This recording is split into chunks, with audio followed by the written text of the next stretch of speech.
नमस्कार दोस्तों। तो आज जो हम वीडियो बना रहे हैं वो बनाने वाले हैं, बहुत सिंपल टॉपिक है, बिल्कुल बेसिक ऑफ सीएनसी प्रोग्रामिंग। जो मतलब बिल्कुल भी नहीं जानते हैं प्रोग्रामिंग के बारे में, उनके लिए ये वीडियो है कि एक शुरुआत हो उनके लिए कि बेसिक वो प्रोग्रामिंग को समझना शुरू करें। उस पर्पज़ से वीडियो रहेगी, बिल्कुल बेसिक वीडियो रहेगी।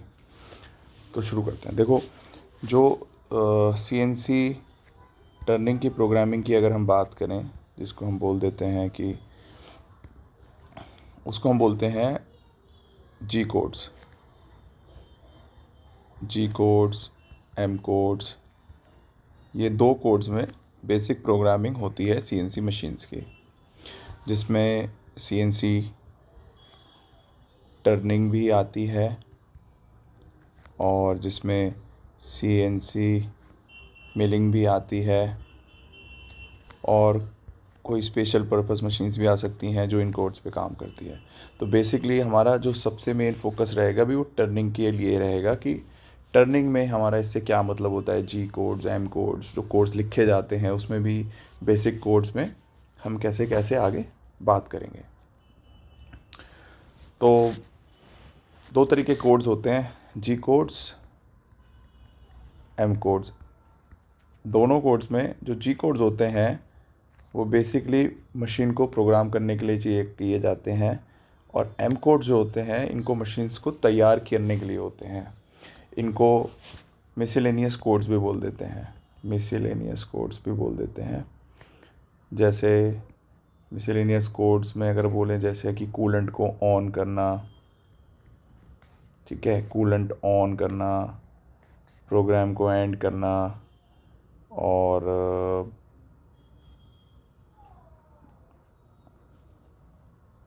बहुत सारे इसके अलावा मिसलेनियस कोड्स रहते हैं, उनको एम कोड्स बोलते हैं। अब लिखे दिखेंगे आपको प्रोग्रामिंग में अलग अलग। तो आज हमारा फोकस जो रहेगा वो जी कोड्स के बेसिक कोड्स पे रहेगा, जो कि है G0 एंड G1, दो कोड्स पे है।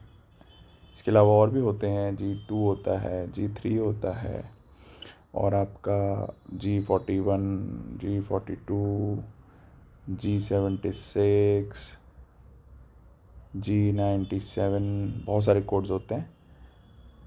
तो आज हम जो बात करने वाले हैं उससे दो कोड्स पे करने वाले हैं, जो कि बिल्कुल बेसिक कोड्स होते हैं। तो अभी है ना, ऐसे शुरू करेंगे बिल्कुल कि किसी को कन्फ्यूज़न नहीं ना रहे और चीज़ें एकदम से समझ आती रहें कि क्या है क्या नहीं है। तो इन कोड्स को समझने से पहले ना हम समझते हैं कोड्स की ज़रूरत क्या होती है, मशीन्स में हम कोड डालते ही क्यों हैं। तो अगर इस चीज़ को समझें तो ऐसे समझो कि जैसे सपोज़ एक मेरे पास बंदा है, इसका नाम महेंद्र है, ठीक है, और ये महेंद्र है, इसका नाम महेंद्र है सपोज़, और इसको जो है सपोज़ यहाँ पे पहुँचना है, ये इसका ऑफिस है। तो महेंद्र को पता होता है कि मेरे को सपोज़ इसके घर से रास्ता ऐसे जाता है, फिर ऐसे जाता है, फिर ऐसे, फिर ये ऐसे पहुँचता है। तो महेंद्र को पता है कि मेरे को पहले ऐसे जाना है इस पॉइंट से, फिर मेरे को यहाँ जाना है, फिर मेरे को नीचे की तरफ मुड़ना है, फिर मेरे को ऐसे जाना है, ऐसे करना है। तो ये महेंद्र को पता है, तभी तो वो यहाँ तक पहुँच पाता है अपने ऑफिस में। ऐसे ही मशीनों के साथ होता है। मशीन्स के पास क्या होता है ना, दिमाग होता है उनका, खुद का नहीं होता, उसको हमें बताना पड़ता है। उसको बोलते हैं कंट्रोल सिस्टम, CS बोल देते हैं। जैसे फानुक का होता है, सीमेंस का होता है, बहुत सारे अलग अलग होते हैं। मजाक का खुद का होता है, मेजरट्रॉल बोल देते हैं उसको। तो इनका खुद का एक दिमाग होता है जिसको हमें बताना होता है, एक एक चीज़ समझानी होती है कि मशीन्स को कि आपको यहाँ से यहाँ ऐसे ऐसे जाना है, यहाँ जाना है, यहाँ जाना है। तो उसी चीज़ को बताने के लिए मशीन्स में हम कोड्स का इस्तेमाल करते हैं। अब जैसे एग्ज़ाम्पल देते हैं कि जी कोड्स में अगर मैं G0 कोड की बात करूँ अब, तो एक बहुत आसान भाषा में G0 का मतलब होता है रैपिड। रैपिड का मतलब होता है तेज, बिना किसी कटिंग के, बिना किसी कटिंग के। मतलब मशीन को एक जगह से, जो हमारा जैसे मशीन में ना, अब आप देखना कि टर्निंग मशीन्स में हम देखते हैं सपोज़ ऐसे करके चक होता है, इसमें ऐसे सपोज़ एक पीस लगा हुआ है, ये पार्ट है, ठीक है, और ये चक है। बाद में इसके बारे में ना बिट्रू मशीन पे ले जाके मैं डिटेल एक वीडियो बनाऊंगा कि चक क्या होता है, पार्ट क्या होता है। और बेसिकली ये इतना सबको पता रहता है जो ऑपरेटिंग कर रहे हैं, बट कोड्स नहीं जानते हैं। वो ऑपरेटिंग कर रहे हैं, पीस लगा रहे निकाल रहे हैं, उन्हें पता है कि चक क्या है, पार्ट का है, पार्ट क्या होता है। तो और इसके साथ में टूल होता है जो कि हमारा टरेट में लगा होता है, ऐसे करके टूल होता है, ठीक है। तो क्या होता है, ये तो रोटेट होता है, पार्ट तो आपका घूमता है चक में लग के, एक आरपीएम में घूमेगा, आरपीएम होते हैं फिक्स, उसमें घूमता है। टूल क्या होता है, टूल आगे आता है और ऊपर नीचे होता है। तो इसमें क्या बोलते हैं हम कि टूल जेड में, जेड एक्सिस में आगे पीछे होता है, ठीक है। और ऊपर नीचे जो होता है ना वो एक्स एक्सिस में होता है टर्निंग मशीन में। जनरली यही कन्वेंशन होता है कि सपोज़, और अब जैसे महिंद्र का एग्जांपल लेते हैं, महिंद्र का जो उदाहरण मैं लेके आता हूँ आगे, कि अब महिंद्र के पास, जैसे महिंद्र को वापस बनाते हैं, ये महिंद्र है हमारा बंदा, ठीक है। महिंद्र के पास यहाँ पे जाना है महिंद्र को, ये इसका ऑफिस है, बट इसके पास दो ही डायरेक्शन है चलने के लिए, दो ही दिशाओं में चल सकता है। क्या ये ऐसे जाता है, या तो इस दिशा में आगे पीछे हो सकता है, या ऊपर नीचे हो सकता है, ठीक है। तो महिंद्रा क्या करता है, पहले आगे आता है 50 मीटर चलो सपोज फिर 20 ऊपर जाता है, फिर 50 ऊपर नीचे जाता है। और इनके कॉम्बिनेशन में भी चल सकता है, ऐसे डायगनल भी चल सकता है। इसमें क्या है, ये आगे भी चल रहा है और नीचे भी आ रहा है एक साथ, फिर उसके बाद ऐसे करके फैक्ट्री पहुँचता है। इसी तरह सीएनसी टर्निंग मशीन काम करती है। जो पार्ट हमारा रोटेट होता है, सपोज ये तो चक है, इसमें ये पार्ट लगा हुआ है, ऐसे मान लेते हैं।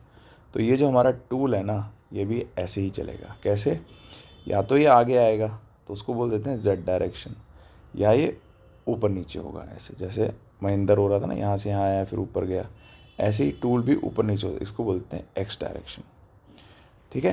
ये बहुत इंपॉर्टेंट है समझना कि टूल एक्स में जा रहा है तो क्या होता है, जेड में जा रहा है तो क्या होता है, उसमें आगे बात करेंगे। बट बेसिक ये समझाना है यहाँ पे कि कोड्स की ज़रूरत ही क्यों पड़ती है। तो जैसे मैंने G0 कोड समझाया था ऊपर, देखो G0 में मैंने लिखा था रैपिड, तेज, बिना किसी कटिंग के, ठीक है। कटिंग नहीं करेगा G0 कोड में। अब अगर मशीनों में जाते होगे, आप देखते होगे आपकी मशीन में ना ऐसे लिखा रहता है, हमेशा याद रखना, देखना आप कभी ऑब्जर्व करना, G0 X, suppose example X50 Z 10, ऐसे करके एंड ऑफ ब्लॉक डाल देते हैं। इसका कहने का क्या मतलब है, देखो ये कोड है G0, ये मशीन को क्या बता रहा है कि टूल को ये बता रहा है आपको तेज़ी से जाना है, यहाँ पे तेज़ स्पीड से जाना है। कहाँ जाना है, जहाँ पे भी एक्स कोऑर्डिनेट, एक्स मतलब मान लो टूल यहाँ पे जहाँ पे हमारा खड़ा है और यहाँ पे एक्स की वैल्यू सपोज 0 है, तो मैंने अगर उसको 50 बोल दिया तो एक्स में तो ऊपर जा सकता है या नीचे, पर ये प्लस में तो ऊपर जाएगा। ये क्या करेगा, टूल अपनी एक्स की वैल्यू पे अगर 0 पे है तो ये क्या करेगा, एक्स 50 पे पहुँच जाएगा, ठीक है। और अगर z की बात करूँ, z एक्सिस में अगर ये 10 है और यहाँ पे z 0 पे खड़ा हुआ है, तो मतलब z डायरेक्शन आगे पीछे, याद रखना। तो ये z 10 पे जाके खड़ा हो जाएगा। कैसे आएगा, ये बहुत तेज़ स्पीड से आएगा, जो भी मैक्सिमम स्पीड होगी, मशीन्स की हर की अलग अलग मैक्सिमम होती हैं, तो इसकी जो भी मैक्सिमम स्पीड होगी वहाँ पे ये पहुँच जाएगा। ये हम इसलिए करते हैं प्रोग्रामिंग में कि जहाँ पे हमें कटिंग नहीं करनी और वहाँ पे भी हम धीरे धीरे टूल को लाएंगे तो उससे साइकिल टाइम बढ़ जाएगा। साइकिल टाइम मतलब प्रोडक्ट को बनाने का टाइम हमारा इंक्रीज़ हो जाएगा। तो वहाँ पे जहाँ पे हम कटिंग नहीं कर रहे, वहाँ हम मशीन में जो टूल को तो बहुत तेज़ चलाते हैं ताकि हमारा टाइम बचे।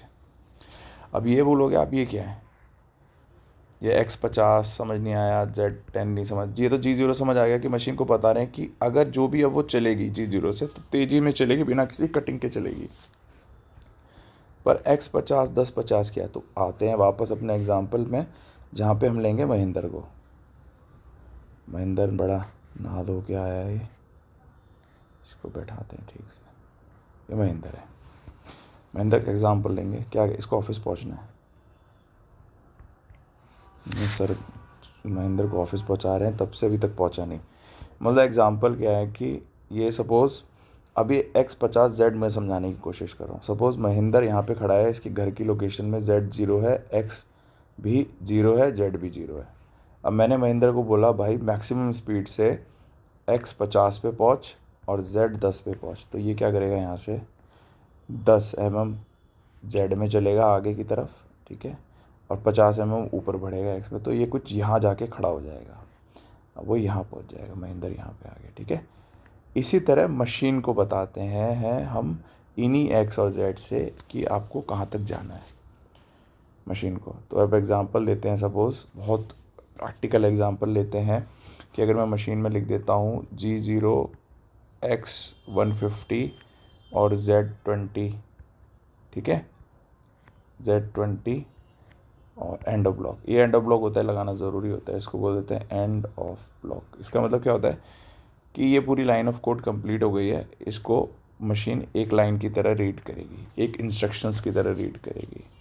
अब वो क्या करेगी, वो देखेगी सबसे पहले मशीन देखेगी G0, तो वो अपने आप को प्रिपेयर कर लेगी, टूल को मुझे तेज़ी में चलाना है। फिर नेक्स्ट आएगा X50 150, तो वो अपने कोड में जहाँ पे भी उस, देखो हर मशीन का रेफरेंस होता है, ऑफसेट्स की बात बाद में करेंगे, बट ऐसे समझो सपोज मशीन का टूल अगर यहाँ पे अभी 150 पे ही खड़ा है तो वो हिलेगा ही नहीं, क्योंकि ऑलरेडी वहीं पे है, तो वो ऑलरेडी चेक करेगी कि उसके रेफरेंस में अगर वहीं पे तो हिलेगा नहीं। पर अगर Z में वो यहाँ पे सपोज़ 0 पे खड़ा है तो क्या करेगा, Z में उसको आगे ले जाएगा। अगर Z मैंने यहाँ पे 0 करके यहाँ पे मैंने प्लस किया हुआ है तो आगे ले जाएगा, नहीं तो वो पीछे ले जाएगा, कहीं भी ले जाएगा, डिपेंड करेगा कि मशीन में कहाँ रेफरेंस सेट है। तो वो हम समझेंगे जब हम ऑफसेट्स को समझेंगे। बट अभी समझने का क्या है कि अगर आपको G0 कहीं पे दिखता है, उसके साथ कुछ कोऑर्डिनेट्स पड़े हुए हैं, सपोज़ कुछ भी पड़े हुए हैं, एंड ऑफ ब्लॉक लगा है, आप देख के समझ सकते हो कि मशीन को ये बता रहा है कि G0 में मुझे फास्ट जाना है, इन कोऑर्डिनेट्स पे पहुंचना है। इसी तरह G1 होता है, G1 में अगर सपोज़ मैं 150 लिख देता हूँ, ठीक है, और ऐसे समझते साफ साफ बनाता हूँ।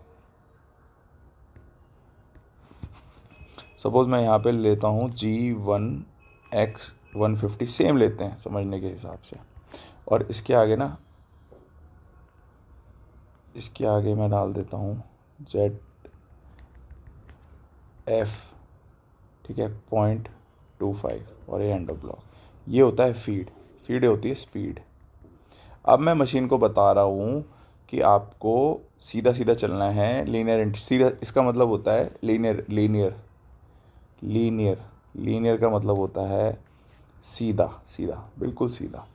सीधे का मतलब क्या होता है, आप ऐसे ही चल सकते हो बिल्कुल सीधा, या तो ऐसे चलोगे या ऐसे चलोगे, ये भी सीधे में माना जाता है। लाइन बिल्कुल सीधी सीधी चल रही है आपकी, ठीक है, ऐसे ऊपर से नीचे भी आ सकते हो, कोई फिक्स नहीं है, मतलब सीधा। इसको बोलते हैं लीनियर इंटरपोलेशन। इंटरपोलेशन का मतलब बताता हूँ क्या होता है। इंटरपोलेशन मतलब सपोज़ ये X0 पे खड़ा है और X 150 पे जाना है, इन दोनों के बीच में इंटरपोलेट करके चलेगा। मतलब ये वैल्यू भी है इसके पास, जहाँ से इसे शुरू होना है वो वैल्यू भी है, और जहाँ पे इसको ख़त्म करना है, अपने आप को पहुँचना है, वो वैल्यू भी है। तो इन दोनों के बीच में इसको लीनियरली इंटरपोलेट करना है। इंटर मतलब बीच का, दो के बीच में। वो छोटे छोटे वैल्यूज़ में तोड़ के अपना वो कंट्रोल सिस्टम काम करते हैं, उसमें इतना डीप में नहीं जाना हमें, बट हमें समझना है कि G0 से जब वो G150 पे जाएगा तो इन दोनों वैल्यू उसके पास हैं। इंटरपोलेशन में हमेशा याद रखना है, हमें स्टार्टिंग वैल्यू पता होनी चाहिए, जहाँ से है वो हमें नहीं पता, मशीन को तो पता ही है वो कहाँ खड़ी है, बट हमें पहुँचाना कहाँ है उसको, वो हमें पता होना चाहिए, और लीनियरली हो जाएगा। अब वो फीड दे दी है तो 0.25, अब ये 0.25 भी इंटरेस्टिंग होता है, 0.25 mm पर रेवोल्यूशन है इसका मतलब अगर मेरा चक्का है, ये चक्क बोलते हैं जिसको, पार्ट रोटेट कर रहा है, ये एक बार जब रोटेट करेगा तो जो ये मेरा टूल है ये 0.25 mm आगे बढ़ जाएगा, आगे की तरफ फीड कर देगा अपने आप को। मशीन फीड का मतलब होता है किसी चीज़ को खिलाना, एक तरीके से ऐसे मानो हम क्या कर रहे हैं, हम टूल को मटेरियल खिला रहे हैं काटने के लिए। कितना खिला रहे हैं, पर रेवोल्यूशन में 0.25 हम उसको काटने के लिए दे रहे हैं, रेवोल्यूशन ऑफ मशीन की जितना भी चक्की RPM तेज़ होगी उतनी ही ज़्यादा उसको फीड मिलेगी, क्योंकि पर रेवोल्यूशन सपोज़ सोचो आपकी पर रेवोल्यूशन उसको 0.25 मिल रहा है, अगर सपोज़ 100 रेवोल्यूशन 1 मिनट में काट रहा है तो 250 हो गया ना उसके लिए, 250 हो गया ऑलरेडी उसके लिए। तो इसी तरह मतलब आपको सोचना है इसको कि इसका मतलब क्या होगा, कि फीड का मतलब स्पीड मान के चलो आप, कि हमें कितनी तेज़ी से टूल को आगे और पीछे करना। अब हम उसको बता रहे हैं, अब उसको हम मैक्सिमम, और G1 का मतलब हो गया लीनियरली। टूल कभी भी आपको ऐसे घूम के नहीं चलेगा, वो अलग कोड्स होते हैं कि ऐसे घूम के चल रहा है रेडियस बनाता हुआ, नहीं। G1 का मतलब हो गया सीधा सीधा, इसको बोलते हैं लीनियर। लीनियर मतलब एकदम सीधा रेखा में, या तो ऐसे चलेगा या ऐसे जैसे मैंने आपको बताया। ठीक है, इसको ज़्यादा लंबा नहीं करता मैं वीडियो को, बट ये मैंने बेसिक समझाने की कोशिश करी है। अगली बार मैं लाइव वीडियो पे बना के डालूँगा इसके बारे में, तो इसमें मुझे अपना फीडबैक ज़रूर देना कैसा है। अभी मैं ठीक से मतलब मेरे को फीडबैक मिल रहा था सर वीडियो बनाओ, जल्दी बनाओ, तो इसलिए बट अभी मैं क्या करना चाहता हूँ कि मैं देखना चाहता हूँ कि कैसे कैसे फीडबैक आएंगे आप लोगों के, उसके बाद मैं कंटेंट पूरा प्रॉपर करूँगा। अभी तो मैंने बेसिक इंट्रोडक्शन ये दिया है। ठीक है, थैंक यू।